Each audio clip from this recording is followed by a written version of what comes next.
There's strength and faith for everyone, as strong as you care to make it. Find new faith, new strength for your life. Worship in the church of your choice.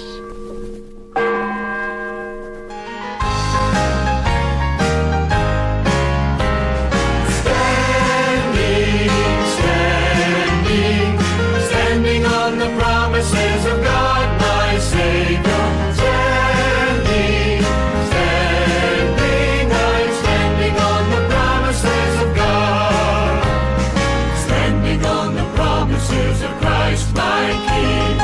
Through eternal ages, let His praises ring. Glory in the highest, I will shout and sing. Standing on the promises of God.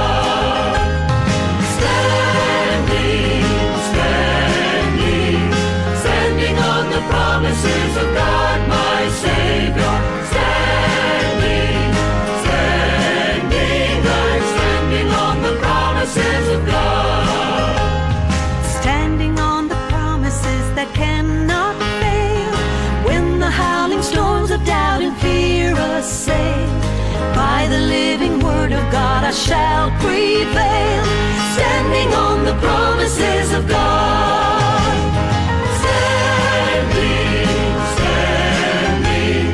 Standing on the promises of God, my Savior.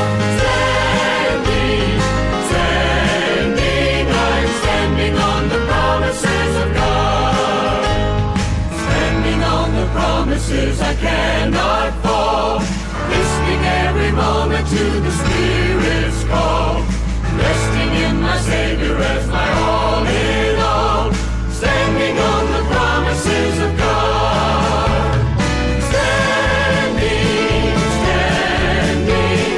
Standing on the promises of God, my Savior.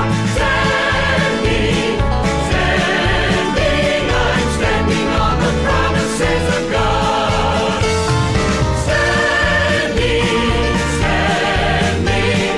Standing on the promises of God, my Savior. Standing,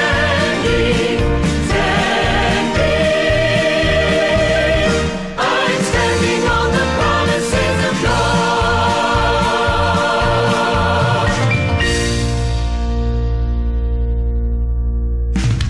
So we're glad you came. We have a special guest with us today. We have food for the appetite later. Phyllis has prepared, has labored hours in her kitchen, sweating. And so please say a kind word to her, even if it ain't no good. I mean, we know it'll be good. Phyllis, come on up. Faith Promise sponsors a whole lot of different organizations. One of them is Tabitha Koun. And today we are giving her a check for $400. That comes out of Faith Promise. And she's going to explain some of the things that they do. They take care of women who struggle with addictions. So she has some things on the back table if you want to take some of her literature with you. That's it. Now where do I, over here. So my Bible can go up there. Good morning, church. Good morning. I'm Linda Ostweg, the director of Tabitha Koun House, also the director of the Landing. And how many have heard about Tabitha or the Landing? Anybody? Oh, nice. So I'm so excited that you guys had me come and share about what we're doing here in Hancock County with the mission field of women and youth. I'm going to add that in there, share a little bit also about the Landing, because it birthed it into Tabitha. So some of you know a little bit about us. I wanted to share a little bit how the vision came about for Tabitha and why we started a women's house. My own recovery started in 2010. I walked through the door of a Celebrate Recovery on Mount Comfort Road at the Vineyard, and I sat in the back pew that night, and he was teaching on step 2, which was a power greater than yourself could restore you to sanity. And I knew as I sat on that back pew that I had walked in and made the right choice. but I did want to sit in the back in case I needed to sneak out really quick so nobody would get around me. I went in that night because I was desperate. I was in need of help, and I was desperate for hope. You see, most of my life, I had tried to save someone in alcohol addiction. That night, my life was in so much pain. I was trying to save my own daughter from drinking herself to death. And I was not a very good savior. I learned that very well because in 1995, I lost my dad to the disease of alcoholism. Now, he died in a car accident, fell asleep 465 and 70, and went over the overpass. But I knew what really took my dad was the disease of alcoholism. Addiction is a family disease. The family must also get well when the one that struggles with the disease gets well. At that meeting, I knew I had made the right choice because of the step they were teaching on. I left that meeting that night and I called my pastor where I attended church at Brandywine Community Church, and I said, listen, there's this great program. I really feel like we should look into it. He said, that's a confirmation to us. Somebody's already been talking to us about this program, Celebrate Recovery. We're going to send a team of you to get trained and bring it back and start it. And so in 2010, we started Celebrate Recovery at Brandywine, and we've been running since. God has always been faithful to me. When all hope seemed gone for my daughter to get well, he would always step in and give me a time of refreshing. Many rehab stints, detox centers, but there was never a recovery house. When she would leave those places, she would always come back home.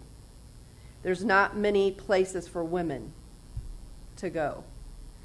Once Kara got sober, and God stepped into that and did only what God could do, she had struggled 11 years, and she had tried to stay sober, but it wasn't until she had the real encounter with Jesus that she got sober. I started the Landing in 2013. I was counseling, doing CR at our church. I'm a biblical counselor. The Lord began to bring women in my life to counsel and to walk with that had addiction, and many had nowhere to go. They had either spent all they had and their families had cut them off. And they had ran out of money as well. I was counseling and working at Life Choices Care Center. A young woman walked into my office with 33, I believe, with 2 children in the sex industry, was a stripper, extreme alcoholic. And that day she came into my office, she was detoxing. Her whole body was shaking. But she would not go into a rehab anywhere because she had 2 children and she didn't want them taken from her. And it was the means that she was able to, her life, that lifestyle was how she paid for her to stay home during the day and somebody kept her daughters at night. She walked out of my office that day and I went home to my husband and I said, Kara's well, you know that the dream has always been to have a house. Let's go find just a rental so I can rent a house and I can house 3 women and I'll even take this lady's children. So we began to look at houses to rent and to rehab, he and I ourselves. I went home one afternoon and took a nap and had a dream, and the Lord told me in my dream who to go to ask to start a nonprofit. I left that day and went to those people, and we started Friends of Recovery. And our mission is to start recovery houses not only here but globally. But we knew our first one was going to be for women because that's where my heart and passion came from. So out of my pain became my passion and my ministry. Addiction doesn't care who you are. It doesn't care if you're a wife, a mother, a doctor, a lawyer, a daughter, a sister. It doesn't care if you're poor, you're rich. It does the same thing to everyone. It takes away your dignity and fills you with shame and self-hatred. The majority of women in addiction have had some kind of trauma in their life. And the cycle of guilt and shame continue as they continue to try to do it alone and stay in hiding. 97% of women in addiction have trauma. And they all started as a teenager. It reminds me of the story in the Bible in Mark chapter 5. And if you don't mind, I'm just going to read that to you. I'm going to start on 5 and on verse 21. It says, when Jesus had crossed over by the boat to the other side of the lake, a large crowd gathered around him while he was by the lake. Then one of the synagogue leaders named Jairus came where he saw Jesus, and he fell at his feet. He pleaded earnestly with him, "My little daughter is dying. Please come and put your hands on her so that she will be healed and live." So Jesus went with him. A large crowd followed and pressed around him, and a woman was there who had been subject to bleeding for 12 years. She had suffered a great deal under the care of many doctors, spent all she had, yet instead of getting better, she grew worse. When she heard about Jesus, she came up behind him in the crowd and touched his cloak, because she thought, if I could just touch his clothes, I will be healed. Immediately, her bleeding stopped, and she felt it in her body, and she had been freed from her suffering.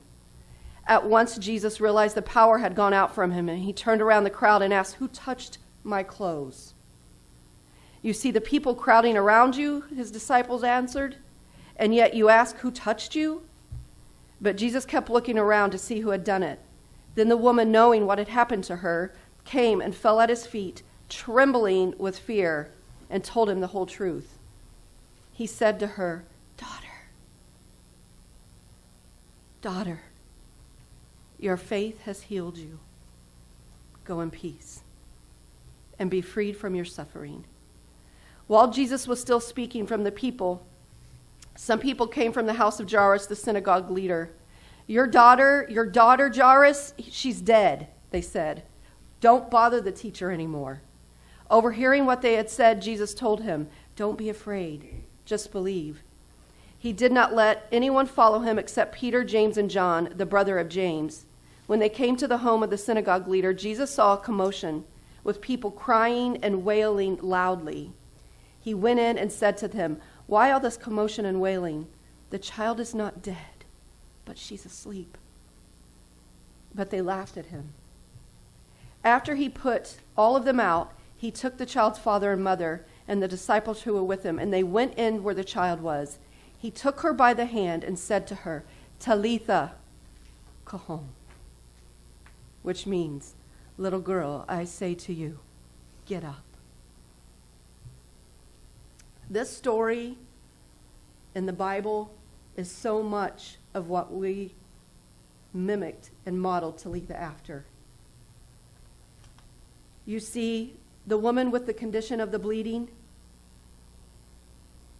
it has caused her to be in shame and hiding, and her family has disowned her.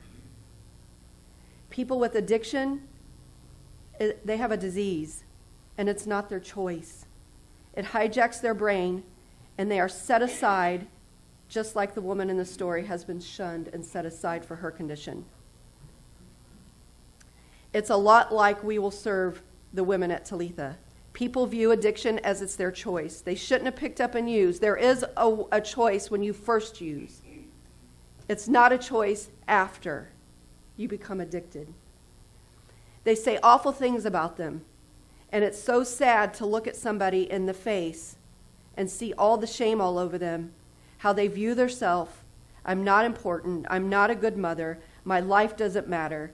And to be honest, it's a lie from the pit of hell. The Bible said this woman had suffered under many doctors and spent all she could. Like the women in Tabitha, they've spent multiple hundreds of dollars to get well. Their families have spent all they could, and I know because I did. Some have been cut off, not allowed to return. This woman, the Bible says, was brave. She heard he was coming. She knew that he healed people, and she took the risk to come out from hiding to go see him. Knowing that she could not be around people, she got behind him in the crowd, and she said, "If only I could touch him." She knew if she could just touch him. She was unclean. It is an amazing story of faith, how she came out of hiding and her shame and desired to be well, so much so that she didn't care what the people in the world around her had said. As soon as she touched him, the bleeding stopped and she felt she was freed. Of course, Jesus felt the power go out from him, and he began to ask, "Who touched me?" Now, you're in a crowd, there are people surrounding you. Even his disciples said, "Really, Jesus? Are you crazy?" There's people all around you. But he knew it was a different touch. He knew. She had come, and he had cleared her and cleaned her. She then said, "I got to come clean." Scripture says she fell down before him trembling.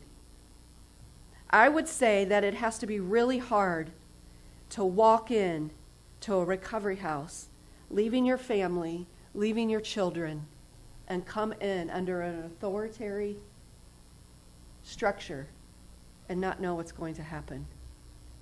I would say that's really scary. And when they do come in, the ladies come in, they come in and they're crying. They're weeping. They're afraid. Just like she was afraid. But she went against her fear and she told him, in trembling, she said, "It was me. I did it. I touched you, and I'm unclean." And if you've ever felt fearful or struggled with fear, you know that fear is paralyzing. It makes you stand still, and at times it takes your voice. But even in her fear, she confessed, "It was me." That is what most of our women come in and saying. "I'm fearful, but I'm coming.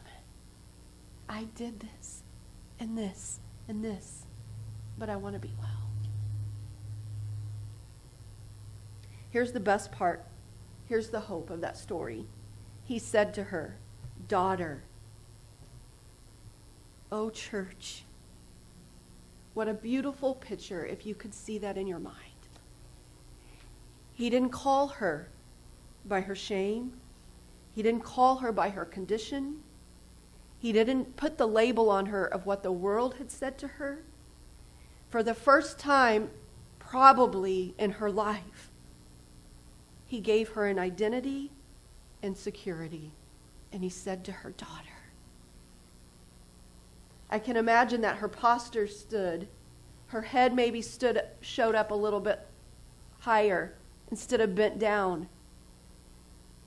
Instead of in the fear, she probably rose a little bit. Your faith has healed you. Not only physically,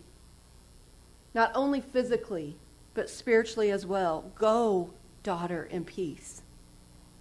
A peace that you have not known for 12 years. I once heard one of my ladies say her mind was tormented at night by her own condemning voice and the names she carried from what others spoke and the lies they spoke over her. Go in peace. Be freed from your suffering. This is what we want to offer those who battle with the disease of addiction. They've been shunned and shamed. And I'm so thankful that Jesus didn't say, you're an addict, you're an alcoholic, you're a heroin user, you're a druggie, you're a whore, you're a slut, you self-harm, you're mentally ill, you've been abused, you're no use, you're dysfunction, you're gay, you're lesbian. We need to learn how to speak to people like Jesus did. That's what Tabitha Koun House will be about. Speaking life into women, sharing the hope of healing through recovery, and allowing them to come to their own spiritual awakening. We modeled as an evidence-based program. We're a nonprofit that is not solely religious. We allow the women to choose either a faith-based tradition or traditional, AA or a faith-based. And I intertwine evidence-based and faith together. And I allow them to come to their own spiritual awakening. Allowing God to do the work. We just say yes to however He wants to do it. When we started the landing in 2013, I knew I wanted the same thing for our students of Hancock County. The landing is a safe place where they can be real and to share about what's going on in their lives. A place they feel accepted and loved and start to trust people. And maybe, just maybe, they too are going to step out of hiding and meet Jesus there. and allow him to be their Savior. The Landing keeps a steady 65 to 70 students every week. We feed them dinner every week. We do open mic, and they have churches come in and provide meals. They're always excited to see what church is coming to bring what. So we just want to be the hands and feet to those young people. The Landing is my heart. It's to see students walk in broken, feeling as if they don't matter, learning that they do matter to God, so they better matter to us. And don't be in denial, church. Our young people in our own county are suffering. Lots of things going on in their life. Trying to go to school, suicidal thinking. Now they have people telling them to kill themselves. We have parents that are addicted and they're alone. They're addicted. There's abuse.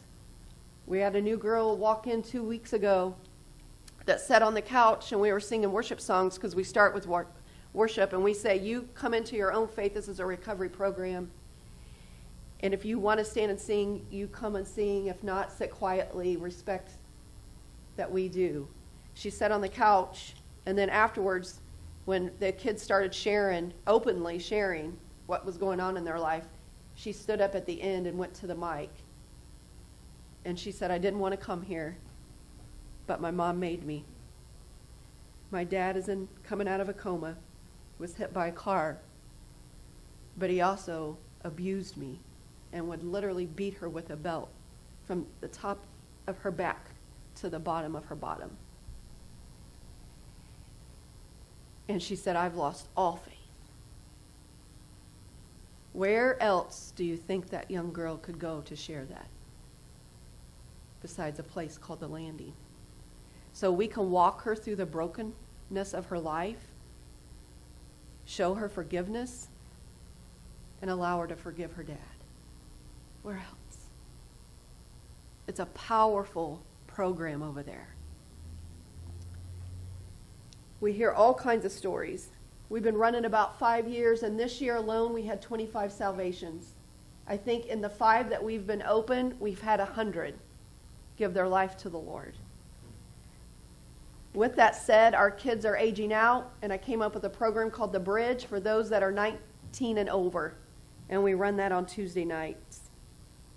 It's an evidence-based program, and I brought in ACADA, which is alcohol and drug addiction counselors, and we trained all of my volunteers that run the bridge, and we became certified recovery coaches. Everything we do at the Landing is free. If you have someone in addiction, know someone in addiction, we do all of our counseling. Everything we offer over there is free. And we totally run by donations. Tabitha Koun House, the Landing, the Bridge, we just offer hope and giving tools to live sober and clean and how to do life.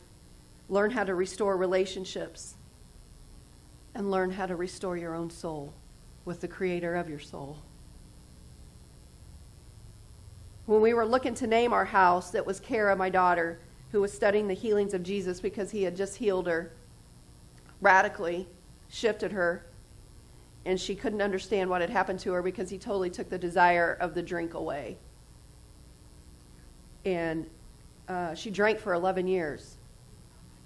And the day she went to a pastor's house, in her mind, she was going there very drunk in the morning, and was going to tell him, please take care of my mom because today I'm going to end my life. And I want you to watch her. I'm done. I'm tired. And they texted me and said, we have her. We'll tell you when to come on out. And they said, come on out, Linda. When I got there, we got in a circle knowing that she'd been raised in the church and she struggled with her faith from things of her child. She had been abused at 9 and no one knew, especially me. And when you're 1 in 3 girls by the age of 9 are sexually abused, 1 in 6 boys by the age of 9 are sexually abused. And what it does, it severs their identity and it makes them not trust the God who created them. They begin to battle within their self of why this powerful, loving God would allow this. It's heinous, really. So she battled with that. So when she went out and she was in and out of the church singing worship, she's a singer, then she'd go back into her addiction. So she went to this pastor and she said, I'm tired, I'm done. And she'd been on a 3-day binge. And when I got there, we circled around her, and she had her arms around this guy. He's a really big guy, Pastor Gary Wright. And she had her arms around his neck. I was on one side, Carol was on the other, and he began to claim her life from the demon of addiction and put the call on her life, which we already knew that she had this call. God had called her. And as he was praying over that and claiming that, and I was standing on this side of her, this arm swung down with a fist, clenched. Her arm went back up around his neck. He continued to pray, and her arm came back down, and this time she opened up her hand and her palm, and it went beside me, and her knees buckled in, and she fell into his chest and started sobbing, and I felt it off of her.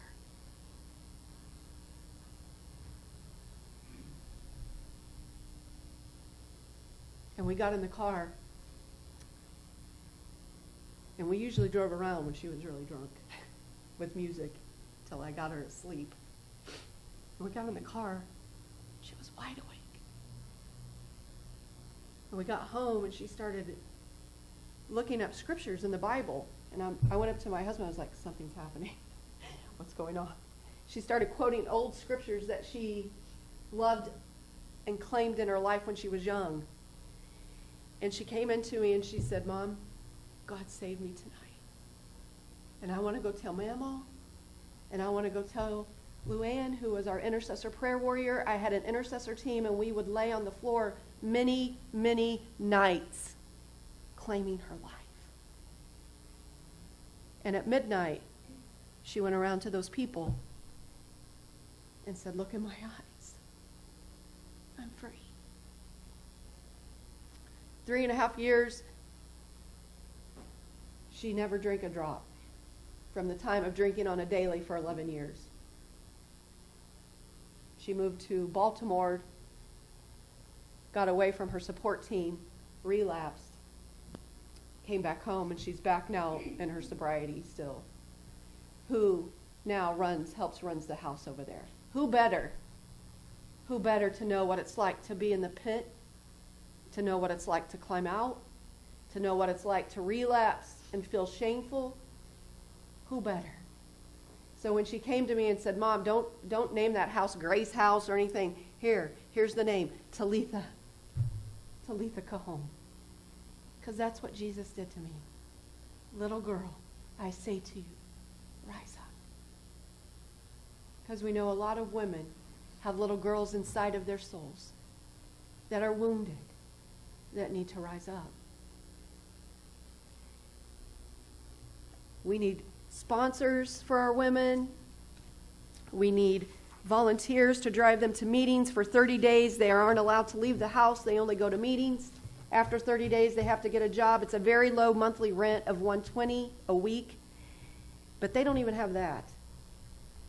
And we are a 24-hour staffed house. I knew from the get-go I was not going to just open up a house and let them do whatever they wanted to do. We have programming. We have a Women's Way Through the 12 Steps. It's evidence-based, Stephanie Covington. And then we also do healing trauma. So they have to do those 2 programs plus 5 meetings a week, plus meet with their sponsor, plus IOP, plus meet with their therapist for trauma. It's a lot of stuff. Let's go to the bridge.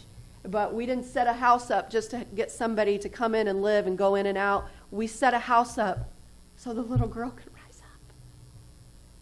And a woman could be back to being whole. That's what we did.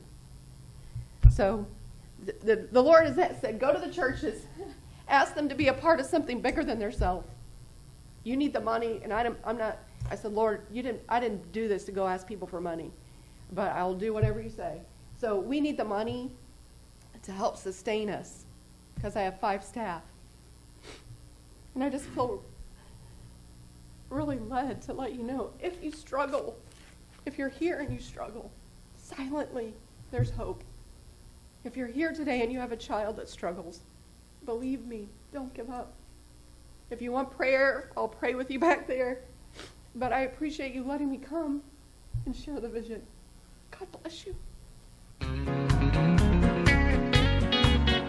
There's a call comes ringing o'er the restless waves. Send the light, send the light. There are souls to rescue, there are souls to save. Send the light, send the light, send the light. The blessed gospel light, let it shine from shore to shore. Send the light, the blessed gospel light, let it shine forevermore. We will pray that grace may everywhere abound. Send the light, and a Christ-like spirit everywhere be found. Send the light, Lord, send the light. Send the light, the blessed gospel light, let it shine from shore to shore.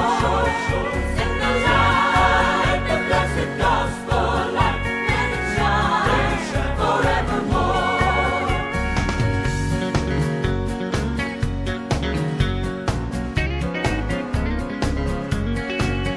We will not grow weary in the work of love. Send the light, send the light.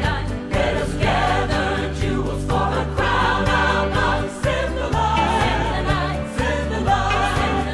Send the light, the blessed gospel light, let it shine from shore to shore.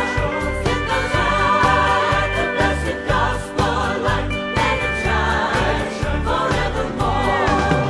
Send the light, the blessed gospel light, let it shine from shore to shore. Send the light, the blessed gospel light, let it shine forevermore. Let it shine forevermore. Let it shine forevermore.